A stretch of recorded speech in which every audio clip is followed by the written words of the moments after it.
প্রতি বছর যে বাজেটগুলো হয়, এই বাজেটের যে ভাষা এবং বাজেটের যে রূপ, এটা তো আসলে জনগণের ভাষায় কথা বলে না। এই বাজেট কথা বলে কর্পোরেটের ভাষায়, পুঁজির ভাষায়, লুটপাটের ভাষায়। তো এই যে বাজেট, এখানে বলা হয় যে এটা জনগণের বাজেট, কিন্তু মূলত এটা জনগণের বাজেট নয়। জনগণের নাম থাকে, জনগণের নামে বরাদ্দ হয়, কিন্তু সেই বরাদ্দ জনগণের কাছে যায় না। সেই বরাদ্দ যায় কর্পোরেটের কাছে, সেই বরাদ্দ যায় রেন্ট কোম্পানির কাছে, সেই বরাদ্দগুলো যায় লুটপাটের কাছে। এবং এই যে অর্থ পাচার হয়, ব্যাংকিংয়ে এত পরিমাণ ঋণ হয়, এই ঋণের দায়গুলো আবার বহন করতে হয় জনগণকে। আমরা যারা সাধারণ জনগণ আছি, আমাদের ভাগ্যের পরিবর্তন আগেও কোনো বাজেটে আমরা দেখিনি, এবং এখনও আমরা কোনো বাজেটে আমাদের ভাগ্যের যে পরিবর্তন এবং জনগণের পক্ষে যে বাজেট, সেটা দেখছি না। একটি বাজেট মূলত এটা শুধু একটি অর্থনৈতিক দলিল না, বা অর্থ মন্ত্রণালয়ের দলিল না। এই দলিল জনগণের ভাগ্যের দলিল, এই দলিল জনগণের ভবিষ্যতের দলিল। এবং এই একটা বাজেট একটা রাষ্ট্রের যে রূপ, সেইটা মূলত প্রকাশ করে। কিন্তু আমাদের এখানে দেখা যাচ্ছে যে প্রতি বছর আমাদের বাজেটের বরাদ্দ দেওয়া হয় জনগণকে, কিন্তু জনগণের হাতে ক্ষমতা থাকে না। উন্নয়ন বলা হয় জনগণের, কিন্তু উন্নয়নের ধারের কাছেও জনগণের ক্ষমতা নাই। এই যে জনগণের ক্ষমতা, এবং বাজেট যদি জনগণের হয়, তাহলে এখানে বরাদ্দে জনগণ থাকতে হবে, ভাষায় জনগণ থাকতে হবে, কাঠামোতে জনগণ থাকতে হবে।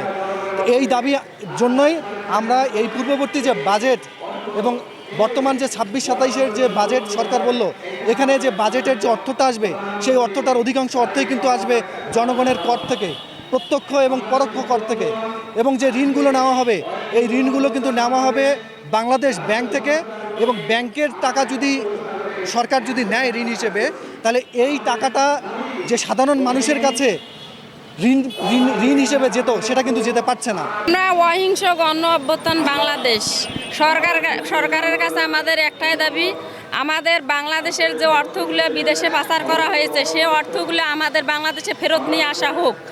এবং ওই অর্থ যেন আমাদের বাংলাদেশে যারা কর্মহীন আছে তাদের কর্মসংস্থায় যোগ দিতে পারে, আমাদের বাংলাদেশ যেন উন্নয়ন হয়, সে বিষয়ে আমরা এই মানববন্ধন করতেছি। সরকারের কাছে আমার আকুল আবেদন যে আমাদের এই মানববন্ধন যেন উনি সংশ্লিষ্টভাবে সহযোগিতা করে এবং আমাদের দেশের উন্নয়ন করে। আমাদের দাবি যদি পূরণ না হয়, তাহলে আমরা সব সংস্থা মিলে ওদের বিরুদ্ধে লড়ব।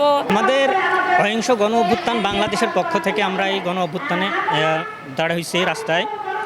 আমাদের মূল উদ্দেশ্য হচ্ছে দুর্নীতি, চাঁদাবাজ, লুটেরারা যে টাকা পয়সাগুলো বিদেশে লুট করে নিয়ে যায়, এগুলো আমরা সরকারের পৃষ্ঠপোষকতায় অহিংস গণ অভ্যুত্থানের মাধ্যমে, এটি একটা আমাদের সংস্থা, এই সংস্থার মাধ্যমে আমরা এই সরকারের অনুমতি সাপেক্ষে প্রান্তিক জনগণ যারা দিনমজুর বলা চলে আবার ভূমিহীন, এই শ্রেণীর লোকগুলোর মধ্যে আমরা বিনা শর্তে স্বনির্ভর বাংলাদেশ গড়ার জন্য সর্বাত্মক প্রচেষ্টা চালিয়ে যাব।